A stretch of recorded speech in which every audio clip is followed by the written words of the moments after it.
Been a few hours, but it feel like days. Breaking news, Kenny is a racist. I feel like you're here for the money and you don't even like it. And Chris, I feel like Chris was so mean to me. He's like, oh, I'm not carrying you. Like, it's just like trifling. How you were saying, comes to find out, Michelangelo, fast forward, hashtag baby Marcel. Welcome back to my channel, y'all. It's Saturday. I'm sorry if the fan is loud in the back, but I'm not turning it off. This light is it's bright and it's making me hot. My lips are dry. Let's get into it. This is going to be a chit chat. Get ready with me. We're going to talk about a couple different things. I feel like as a young girl, you like see women wearing certain things, like older women, and you think to yourself, oh my God, like I cannot wait to be of age to do that. Like, you know, with high heels or anything, or like even like a shirt or a dress like this, where it's like one of those ones. Yes, I'm feeling a little grown today. And I feel like my nails look so cute. I'm giving summer. I'm giving one size SPF. I need to do a video on that though. Okay, and if you haven't seen my most recent video, go watch that. It was the Carnival Conquest cruise with my brother and my sister. The cruise went from Miami to the Bahamas. But it was fun. It was my first time on a cruise. It was very, very interesting. So chit chat, get ready with me. Let's get into it. So I was talking about my cruise. It was my first cruise. It was fun. Would I do it again? Yes. And another thing about like making videos, I'll be like super conscious of like my posture now, because it's like you don't want to be in your video, like, you know. So the cruise was, yeah, it was fun. It was my first cruise. We went to the Bahamas. The Bahamas was nice. Yeah, I don't really have no complaints. I don't really have any complaints. They have like good food options. I'm not a picky eater. That's what I'm saying. I feel like I don't really have like an in-depth like, these are the 10 things you should do to make sure you have the best cruise ever. Like, I don't really, it just says what it is. It was a cool cruise. I had fun, and it was my first time going to the Bahamas. That was fun.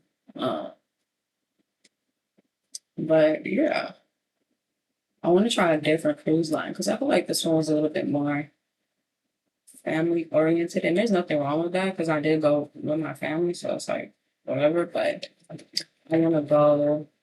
I want to try a cruise that's more like maybe one that give vacation vibes, or maybe, you know, grown and sexy adults only. You know what I'm saying? Type of vibe.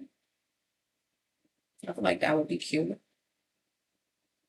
And I kept seeing so many girls with a man, like with they matching outfits, or like families with they matching t-shirts.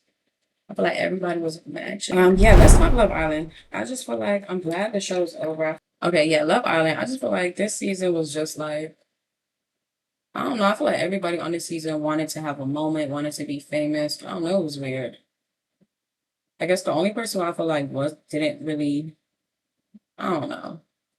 It was just very like, even the way like Huda's like crash outs. I feel like she did that because of last season when Serena had a crash out and Leah had a crash out and it went viral. So she was thinking, let me do the same thing, which is leading me to believe like some of your actions wasn't genuine. Like, are you really like that, or you was just doing that because, you know, it would get views or whatever? It's like you could almost sense people's like behaviors changing in order to make in favor with like America. Or even with Zach, how in the beginning he didn't like Amaya, but then conveniently once she was voted the most favored by America, now he liked her. It's like, you didn't like her for real. You obviously didn't really like her, and you just pretended that you just was pretending, and now that you realize, okay, I can't win this game show if I don't pretend to like her, even though I've already openly admitted that I don't like her. It's just weird. The whole pretext of a show is supposed to be like Love Island, genuine love, people finding love. It's like that shit is not.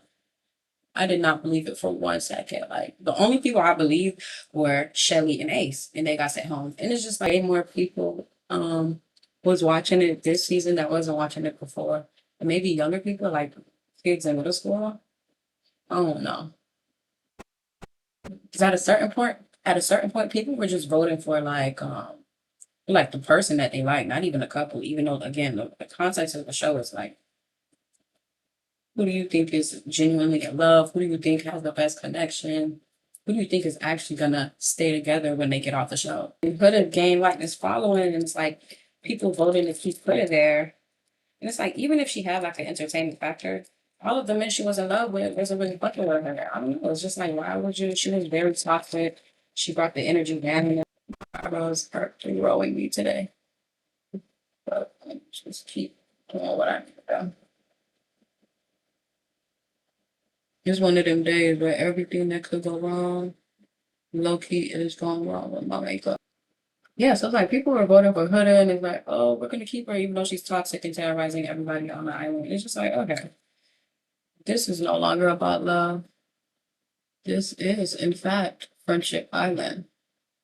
You know what I'm saying? Even just like the girls scared to talk to the other guys on the show because they're like, oh, but I'm her friend and I'm a girl's girl. So as a girl's girl, I can't, you're on the show to find love. I think you're okay. But it's like, I get it. I get it in the context of the real world. But again, for our show, you're supposed to test every connection. You're supposed to test every connection. So it's like, why is it you're like, oh no, I just can't really, I can't do it. It's like, girl, it was a mess.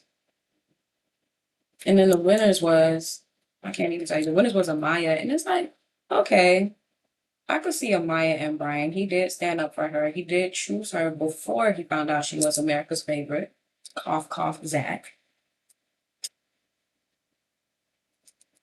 But the most genuine couple, Shelly and Ace were together since like the first week. It's just, I'm just not falling for the propaganda. And again, if it was like a sympathy pick for Amaya, okay, we'll give her that. America's sweetheart. But I feel like Shelly and Ace should have won. Taylor, the way he like had a whole completely different vibe when Clark came in versus when it was just him and Olandria. I'm not even mad at it. I feel like that just goes to show like a guy will do for who he wants to do for. Like if he's really that into you, you don't have to question it. Like Clark didn't have to question. He was doing breakfast for her. He did a cheerleader cheer for her. He did all different types of things for her to show like, hey, I like you. Versus Olandra was kind of like just a voiceover over this video because I'm editing a couple weeks later and some stuff that came out that, now I have a new opinion. First of all, I just want to clarify that production, obviously they don't show everything. There's a lot of scenes that weren't shown, but Olandria did clarify that Taylor was making her breakfast and was doing the things for her, but I guess production didn't show that. Why they didn't show that? Well, I'll talk about that part later. But no, I feel like Taylor got very malicious towards the end, especially when he was like, and I picked Clark. And it's like, you didn't have to do all of that. You could have kept it cute. You could have kept it mature. And so I kind of understand where Olandria was coming from. Where she was kind of like, that's weird. And kind of why she kind of went hard in the stand on business challenge, because I guess that was her moment to like, check him or whatever.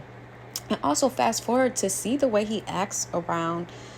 the way Taylor acts around Clark, it only confirms that maybe Olandria was too much of a bad bitch. Maybe her aura, whatever it is, was so intimidating that all he could do was shrink when he was in the same room as her. And maybe, correct me if I'm wrong, because Clark's energy, personality, even like the way she carried herself down to her posture is like more of a slouch, like your home girl, the cool girl, the girl next door. And maybe he feels less intimidated. Maybe I don't know. Because even watching videos of the way he's interacting with Clark, he's low-key like getting physical. He's pushing her head down. He's like making Clark carry him. And again, his reasoning that he gave Olandria was that Clark gave him a kid feeling. But where do we draw the line between a kid feeling and you're low-key like being slightly abusive to her on TikTok, like pushing her head down over and over and over again? Kind of weird. But again, I feel like he did that to Clark because he could never do something like that to Olandria. So maybe him choosing Clark wasn't even like it was more of like you could get away with more over here, or you can I don't know, you can almost shrink yourself. I don't know how to explain it, because it's almost like Olandria was too much and Clark is not that much, so she's perfect for him. But yeah, kind of very interesting. I wanted to come back and correct that It was opinion. kind of like, hey, I'm here. You're not really bringing me no breakfast. You're not really doing no things. You know what I'm saying? Versus for Clark, he was already ready to do the things, which I think is very interesting. That's why it's like you almost should never really and I can understand the concept of like having a conversation with your partner about things you want them to improve. But this is just I feel like a telltale, is that how you say it? Or like you shouldn't have to beg him. He'll do what he should do for the one that he wanted to do for. You know what I'm saying? Nobody had to, Clark didn't have to say, hey, can I get breakfast? Hey, how's our connection? Hey, is there anything I can do? But Laundry was asking all those questions and she didn't get no breakfast because he just didn't like her like that. And when the one that he actually like pulled up, he had every idea about how to show this woman, I like you. Period. So go where you want it. Yo, I'm about to be so late. But Angela said she went behind too. Um, oh my God, I done got it in my eye. You see why you should get ready 2 hours ahead of time? And normally I do, but I had a slow start to my morning.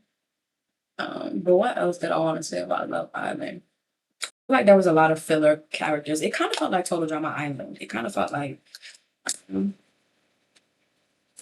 everybody just wanted the prize money and just wanted a vacation. And Fiji, like Pepe, he wasn't really a big deal to me. Who else? Zach, another filler character. Get them off the show. Hannah, all them people. Sierra, bye, bye. Well, Sierra, you know, I understand a lot of people's up in arms about what she did, and I get it, I get it, I get it.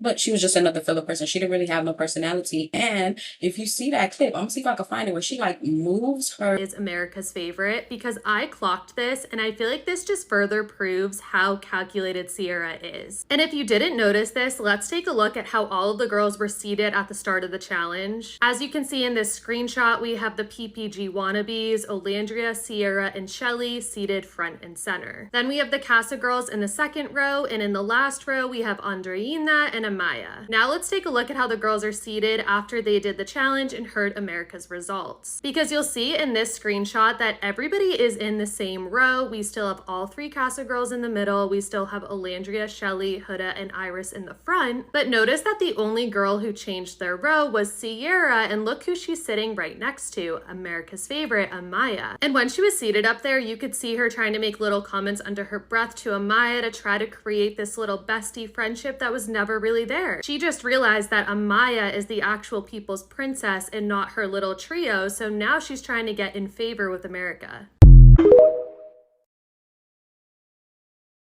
Once she figures out Amaya's America's favorite, she's sitting below Amaya before she finds out. Once she finds out, she moves to go sit next to Amaya, so that way she's positioning herself next to the person who's in the most favor. It's just like stuff like that, extremely strategic, making me feel like you're here for the money and you don't even like Nick. I was saying, comes to find out, Nicolandria, fast forward, hashtag baby Marcel.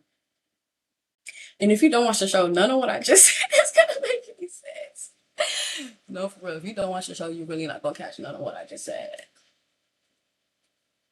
But I hope you do. It's a good show. Go watch it. Go run it back. It's like 34 episodes. A microcosm of the modern dating experience. No, for real, it is. A news report breaking news, Kenny is a racist. But no, for real, I want to take a moment right now to talk about the interracial couples on the show. Now, personally, I've never really dibbled and dabbled in this area because for me as a Black woman, it's a little bit hard for me to believe that someone of the other race would be that romantically interested, or like personally I wouldn't feel emotionally safe. So that's just my preference, because this idea of like, one, is this just a fetish? Two, you know what I'm saying, is it do you rock with me or do you not? Those type of things that are always running through my mind. So again, when we see Janae from Love Island season 6 coming out with this announcement saying Kenny was a racist and he who dated, let's take our time here. So Kenny Rodriguez, who is a Dominican man, dated Janae Craig, who is a Black woman, for over a year. And when she goes through his phone, she finds him talking in group chats saying the following: I never really liked her for real. I'm faking it for the money. And I'm going to put all the screenshots, all the direct quotes on the screen. So a situation like that confirms my worst fear, which is why I never even went there, because I'm already going into it thinking you don't even like me for real. So then to spend a whole year faking it and then be in group chats, like it's just, I feel like it's psychotic to the point where you're pretending to be two different people. The Dominican guy who doesn't mind dating a black girl, and the Dominican guy who's online trolling with other incels saying that you don't like black people and using the N-word. That's very, very weird behavior. My thing is, pick a side and stay there. It's either you racist or you not. There's no gray area and there's no in between. Boom, pow. Yeah, and I'm talking about this right now because the whole idea of Nick Olandria and why it's such a contrast is that you see how Nick props Olandria up. You see how in interview clips where they're trying to take digs at Olandria, Nick is not even letting that happen. And it just shows the two sides of what an interracial couple could be. Because I feel like even when Olandria said on the TikTok live, I want to be a model, to fast forward Nick making sure that Olandria was modeling in his swim campaign, it's like that just goes to show that, one, you there because you choose her, because you rock with her. And even some weird things that I found, there's a video looking at Nick's face, and you can literally see his pupils dilate when he's talking to Olandria. It's the weirdest thing, but there's so many signs that suggest that Nicholas is actually into Olandria, and it's a healthy interracial relationship. And I also want to add that I feel like Nick does have a little bit of spice to him, like the fact that he's from Florida, Jacksonville, like the fact that he know Kodak, City Girls, all that. Like I feel like that makes it a little bit easier for somebody like Olandria to be with somebody like Nick, because it's not, I guess he's not completely whitewashed. But the point I'm trying to make is for somebody like Kenny Rodriguez, who almost never really immersed himself into black culture in any way, no wonder you're up online on group chat saying, and I don't even like this black girl, and I thought I'd get more money out of this, and very weird behavior. The last token that I want to make about interracial relationships about Love Island, let's take it over the pond, how they say, to the UK. Love Island UK, I don't even remember what season this is. Maybe season 6, I don't know. The season with Whitney and Lochan. And so Whitney came out with a statement saying Lochan was racist too, and he said that her skin was dirty and all type of weird shit. And low-key, if you watch their vlogs back, you can see some microaggressions. And she actually has receipts of him even confessing that he called her dirty, and confessing that, to her sister, that he was racist or whatever. So it's clear that the intent is there. A lot of women from the UK were kind of chastising Whitney, like, oh, why would you wait to say it now? Or are you just saying that because he has a new girl? Which I think it doesn't matter. That's like if somebody, I don't care. It's like if a victim comes out 20 years later. If that's when they feel comfortable, that's when they feel comfortable. Who cares? The point is he's racist. But again, it's so interesting to see the contrast, how in Whitney's comments, there's black women from the UK saying, oh, I don't think Lochan did this. Oh, your timing is suspicious. We don't believe you. But if you look at Janae's comments, a black woman who's going through a same type of tumultuous racial situation, is black women in Janae's comments saying, yeah, Kenny is a weirdo. We will drag him. We will burn him at the stake. But it's so interesting having two different things. I'm watching it develop in real time. And I seen somebody make a video that said it's almost like UK women, it's like a self-hate thing where they're internalizing that they're trying to get as close to whiteness as possible. I am sorry for y'all, and I'm scared of y'all. Whitney told y'all what the fuck she went through. You see how here in the US, Janae said what the fuck she went through? Like, it was just like a peep. Like, we didn't even know what the fuck. And we rode hard for Janae. Whitney told y'all what the fuck she went through, and y'all are being like, oh, we don't believe her. Oh my God, Lochan, we believe you. And it's a lot of y'all black women too who are on Lochan's side. Oh my God. Oh my God. Dynamics of an interracial relationship, but you can see how Nicholas he's bold with his love. He's not afraid to speak up. He's not afraid to embrace her, to include her, to lift up her name in rooms where people are tearing it down. And then you have the two men who did the opposite. But yeah, and it's so interesting because this is all like within the Love Island universe, and all of this kind of happened within the last week or two. But yeah, very, very interesting, very, very weird. Because you look at, Nick Olandra, and you're like, okay, it could be this good. But then you look at Janae and you look at Whitney, and it's like, oh my God, the guy could low-key not even like me for real. And that was always my biggest fear. Across genders, ethnicities, all of that. It's good TV, and it's real dramatic. It got real dramatic this season, especially what Huda, like, doing the most on purpose. But and Beyond the Villa, I'm not really into it. I just feel like they had their moment, and that was season 6. I love PPG down, but it's like I saw a tweet where it was like it's too much of Kayla. And what's the other girl name? I don't even know what her name is. It's like Lola or something. Not Lola, the little feisty Australian white girl. Because if it's all about Kayla and if she was gonna get back with Aaron, it's just like, okay, you didn't need to do 6 episodes and a pilot on that. I'm trying to stay, and Cordell's not even on there. It's like the people that really, the ones that people really want to see, it's seeming like they're not getting the screen time. But I just feel like they need to let that go. I'm trying to think what else happened this season. Okay, let's address the elephant in the room about how it was like a lot of like double standards and like villainification, if that's a word, or vilifying of Olandria and Shelly as the dark-skinned Black woman on the show. And it's like, it's crazy to hear them say in interviews like, hey, we were crying a lot. I cried so much. And we saw no clips of them crying. And that raises a question in my brain to production where it's like, what was the goal? One last interjection before the end of this video, because I felt like I didn't make my point very, very clear. What I'm trying to say here is that Black women deserve to be protected, and I feel like oftentimes the opposite is happening. And even on this show, where like production could have just gave everybody an even take, they purposefully hid any emotion or any type of anything that would have humanized the 2 Black women, Shelly and Olandria. They removed it. We didn't see them crying. We didn't see anything that would put them in a positive light. But of course, all of the moments where Shelly was checking Huda, that became a big moment. It seems very, very calculated. And again, even with the BuzzFeed article, when Shelly is saying like, whoa, I'm looking at this article from BuzzFeed, like, what did I do to you guys to deserve a knuckle sandwich? That's not okay. And that's why I had to come back and speak clearly and speak loudly that I don't like that stuff. As a Black woman, I'm not here for it. Production, you did that on purpose.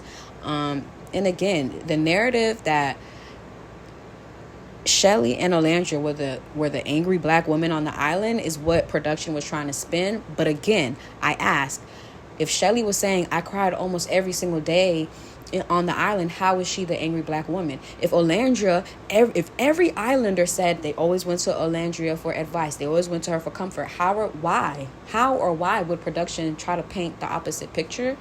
And yeah, it's not okay. That shit is not cool, because when Huda was being verbally abusive, calling people bitches and hoes, that went over well with America. They loved it. Ratings. Let's get Huda to 1 million followers, versus when Shelly piped up just a little bit to tell Huda, hey, I told you I'm in something, serious with Ace. You trying to lick his PP and do all of that is not cool. And to watch the internet try to drag Shelly as if she was wrong for that. And Huda doing all of this verbal, abusive, toxic bullshit since the beginning is not wrong. I'm sensing a little bit of a microaggression here, and I don't like it. And I had to come back to clarify that that's not cool. BuzzFeed, you're lame for that. Production, you're lame as fuck for that. And Huda and whoever else that supports this narrative of like, we're gonna scrutinize the Black woman under a microscope and then everybody else gets a pass. It's spicy when they do it. They're spicy and feisty when they talk back, but when it's a Black woman talking back, it's not received the same way, and I don't like that. Just wanted to clarify that point. And yeah, that shit is not cool, because I feel like I kind of glossed over it. But no, let me say it one more time for the people in the back. I don't like that stuff. That shit is very weird. Even watching them on Keke Palmer saying, we kind of tried to hold back a little bit. We didn't even want to show our true selves because we know as black women we're not allowed to act the ass and it be received well. And as a black woman who shares that same sentiment, yes, when I go to work I can't act up. I can't act the way everybody else act because I know it's gonna come down 10 times harder on me. And to hear them say that, it's like this is confirmation that production, you lame as fuck for that. You are manipulative. I saw what I saw, and I'm not here for it. I'm not here for it as a black woman, whatever type of woman. I stand for all women, and this shit is not fucking cool at all. I don't know. It's just, it seems like very, again, calculated. It's like, did you make them look like that so that Huda could look like she was the victim? It's just like a lot of different hands in it, which is making it feel like it's not authentic. And of course, it's not authentic because it's reality TV, but I feel like that's taking a step too far. I mean, overall, I still like last season better. I feel like last season, you actually got to see people grow into their love for each other, and you got to see like a friendship group or like a female friendship that like evolved naturally. I feel like a lot of this season was trying to repeat that, trying to, you know what I'm saying? Oh, let's get a group of 3 girls and call them PPG. No, y'all are not PPG actually, and that's okay. Like everything don't have to be replicated. And it was just weird. It's weird. Like I feel like last season was a little bit more like everybody was on the same page. Like this is what happened. This is what this person said. Da da da da da. But this season, it's like everybody's. Well, let me not say that. It seems like everybody's on the same page, except for Huda. Even when we talk about the heart rate challenge, everybody's like, yeah, she went too far. Yeah, she did too much. Yeah, she put her what did she? I think she put her ass on his face. And then she's like, no, I didn't even do that. I put it on his stomach. So then why is everybody else saying that you did? Something's a little bit off there. Because again, last season, that wasn't a thing. It was kind of just like, yeah, this is what happened. Yeah, da da da da. Serena got mad at Cordell, and that was just that. But I feel like this season is just like, because I'm running so late.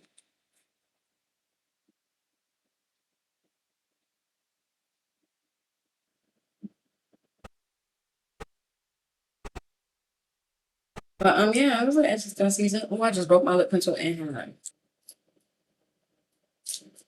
Yeah, very interesting season. I probably there's some shit you would never like rewatch for fun or anything like that. I wouldn't. It wasn't that entertaining. And I feel like Taylor, in the villa, he was a little bit mean to Alandra and wasn't really upfront. And I wrote an article about this, and I'm gonna leave that on the screen and in the description bar if you want to go read that. So I thought I did a good job clocking some little things he was doing and stuff that I wasn't the biggest fan of. Um, but yeah, I feel like him and Clark are cute though. I feel like their energy matches each other. I feel like Alandra she's that girl. She's everything she thinks she is. And Taylor just wasn't gonna fit, unfortunately. No shade, no shade, no shade, no shade. No shade at all.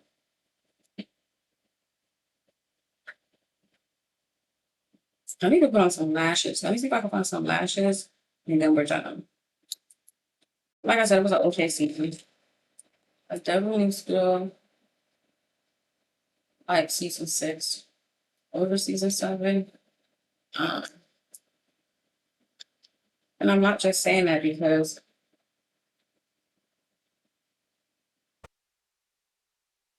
Serena and Cordell won. I just feel like the season was just put together better. Are you nasty? That's how I'm feeling right now. Taylor. And to Taylor, I wish you would just told Alandra that you didn't really like her like that from the beginning. So I felt like he was faking it.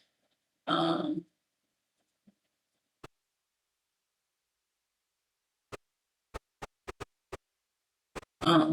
what else? Huda, I just feel like if you know your fans are attacking a certain group of people, then maybe you should speak up. And she did. She did say, don't attack my fans, don't attack people. She could say something like that. I just feel like it's just getting really catty and really messy. And now it's just like, this ain't even about love no more. It's like, not everybody's like, I can't wait for the reunion, but it's not like they can't wait for the reunion because, again, they're like happy for the couples. It's like, I can't wait for the reunion because there's some beef going on. Like the whole Call Her Daddy episode, it was just, I don't know. Because again, everybody has a story. Everybody has their story to tell. So who am I to tell her not to go and tell her stuff? But it's just like trifling. And Chris, I feel like Chris was so mean to her at the end. Like, say what you will. I just don't like when guys get mean. Like, be a gentleman. You helped her down when y'all was getting in the water. Help her get out the water. Don't be a dick. He was being so mean. He's like, oh, I'm not carrying you. Like, and I get it. Maybe she did too much when she was like, oh, nothing, just have my mascara running down my eye. Yeah, yeah. Those are my final thoughts. I just feel like, and I'm so confused. It's like Amaya's like posting pictures with Hoodoo, and everybody's like, oh, Amaya choosing sides. It's like getting really clicky really, really fast, even if that's not even like the intent. I don't even think Amaya is on the type of vibes to be like, oh, I'm teaming up with Hoodoo. So I think Amaya is genuinely one of the people who just loves everybody, besides Zach, obviously. But we're gonna see at the reunion. And they're like all in this Airbnb. I wonder what the vibes is like. I wonder if it's like, don't touch my stuff in the bathroom. What y'all think? Only been a few hours, but it felt like days. Only been days, but it felt like months.